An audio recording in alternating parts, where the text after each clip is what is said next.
Hi, everyone, and welcome. I'm Kimberly, the founder of Preserve Her, and we're all about empowering women to take control of their future fertility through education, support, and real stories. And today I'm joined by Amy from Emily Health, who's a pharmacist, and we're going to dive into a topic that's so important and often overlooked, and that is how hormones, fertility treatments, and exercise all interact, and how women can look after their bodies through the process.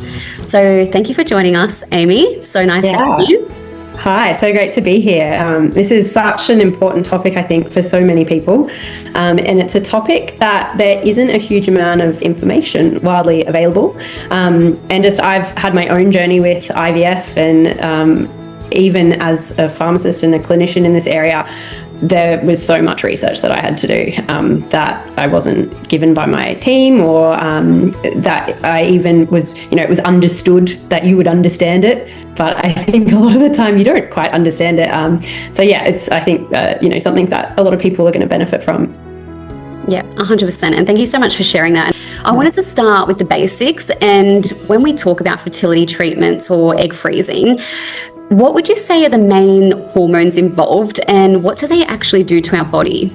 When we're talking about what they're doing to our body, it is what our natural cycle is. So we're not artificially creating something that wasn't going to happen anyway. We're just kind of boosting it so that we can get as many follicles and as many eggs as we can.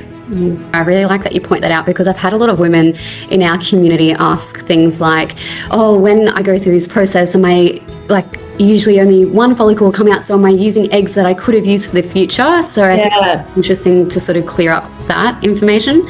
Yeah, so I mean, when we're born, we're basically born with as many eggs as we're going to ever have, and that's what we call our ovarian reserve. So some people might have had an AMH test, which doesn't tell us a great deal beyond you've still got a lot of ovarian reserve or you don't have much.